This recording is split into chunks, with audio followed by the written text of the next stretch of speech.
Hi and welcome back to actually my 6th video, and I wanted to talk about heart rates.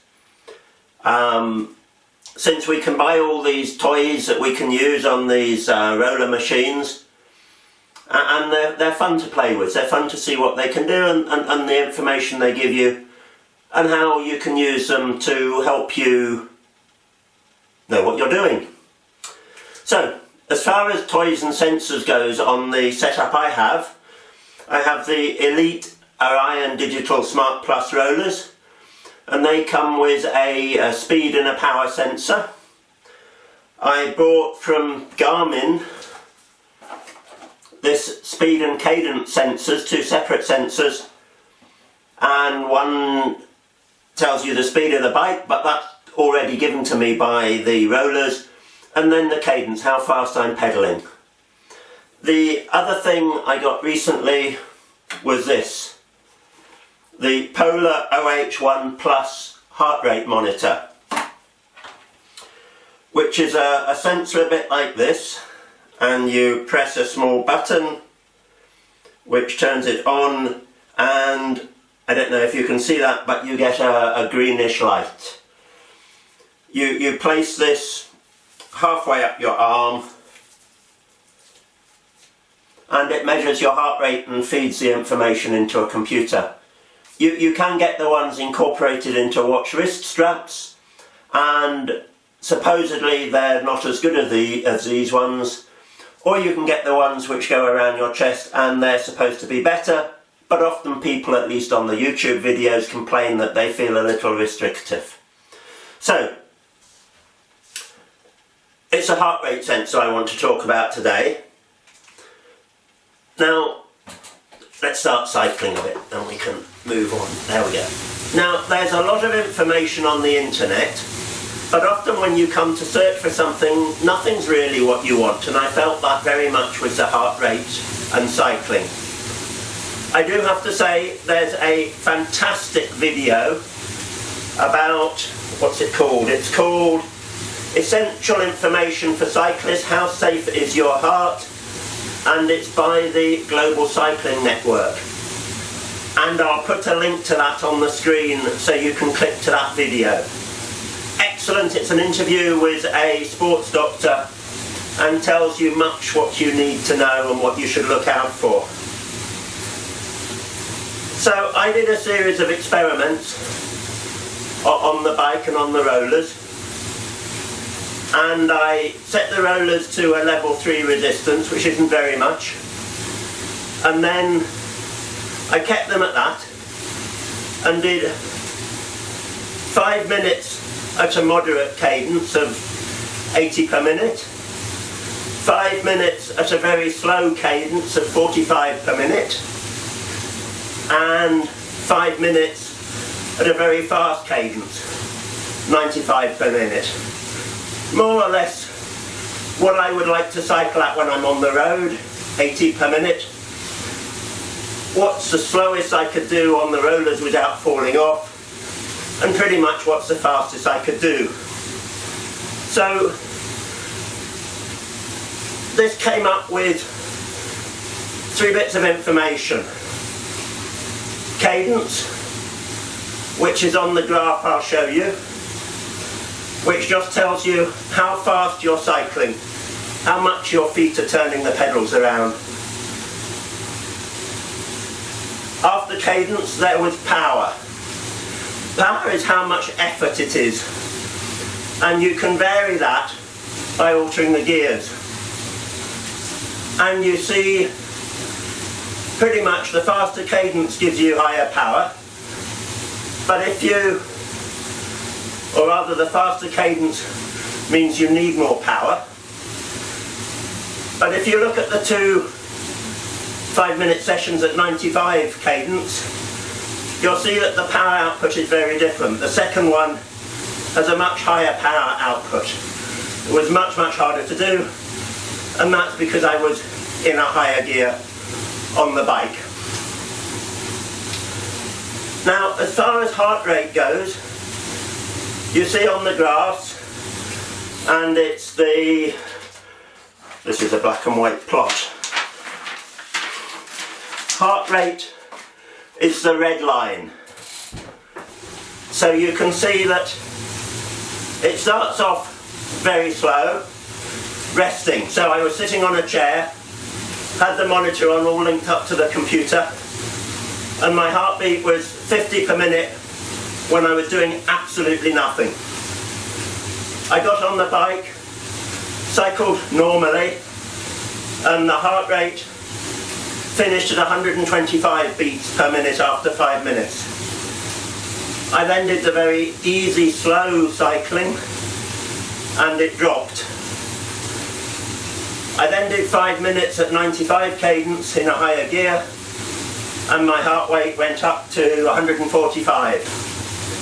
I then repeated the cycle to the medium level, to the very slow level where my heart rate went down, and then to the high cadence at a much higher gear, and really pushed it. And my final heart rate ended up at 162 beats per minute.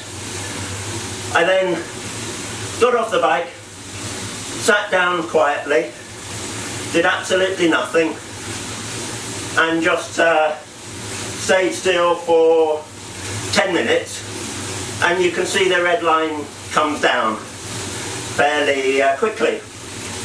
So, what does all this actually mean, and what should you really look out for? As I said, this is not a video about advising people on monitoring heart rates. You really need to go to doctors and specialists to get any real advice on that. My resting heart rate was 50 per minute.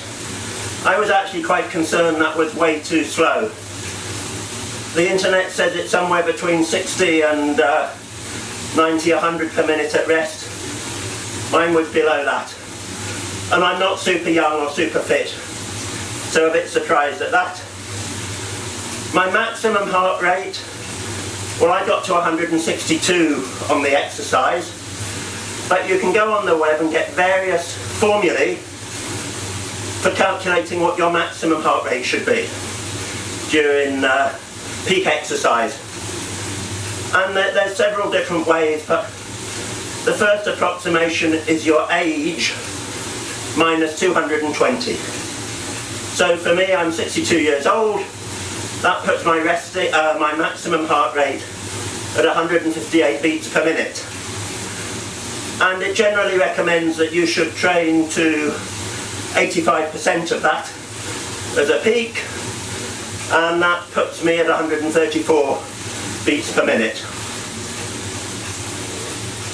When I'm normally training, I do go above this, and I'll certainly keep to 100, 145 for very sustained periods, and even 150. And the doctor I visited said, yeah, it looks like you're fairly healthy, just keep it below 150 and things should be fine. Perhaps the most important statistic to look for is how quickly your heart recovers. And with mine, as you can see, it dropped down from 162 down to something like 120 in a few minutes. And that's okay. It should drop fairly quickly. Again, if it doesn't drop quickly when you go to complete rest, so I finished and just sat down, then you should get it checked up.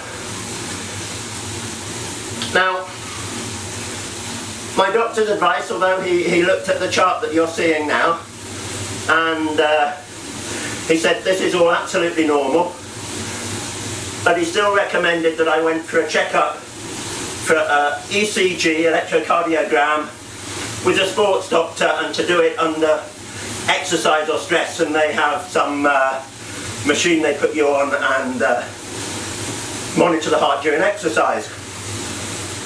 Let's see if I ever get round to doing that. Probably. Now, the other thing is, what happens if you don't have the heart rate monitors, or When do you know if you're overdoing things, or when should you definitely worry? Well, it seems from the web and from the excellent video mentioned by the GCN, any form of fainting or dizziness, either at rest or when your heart rate increases, is a sign that you should slow down immediately, go and see your doctor and find out if there's anything odd going on.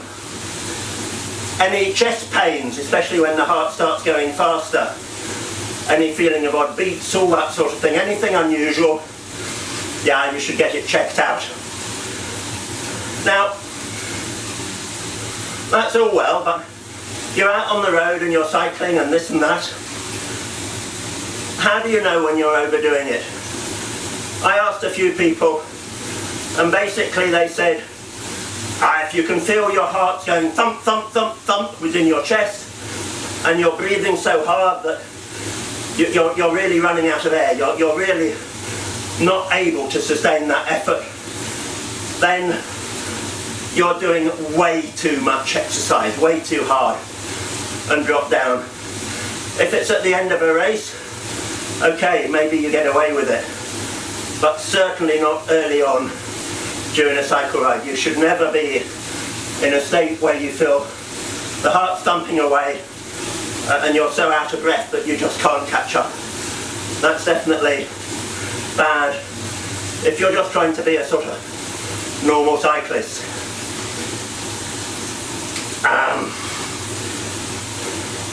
So I think just knowing your own body, what's normal, absolutely don't overdo it. If you ever start to feel short of breath, that's way overdoing it. And just enjoy building up to it slowly. Men especially have too much of an ego, and that can be tough if they're in groups of people amongst their colleagues. So take it easy, enjoy, get yourself a heart rate monitor, see what's going on, and go and have a chat with doctors if you're at all worried. Thanks for watching this short video. More next week, I hope. Bye for now.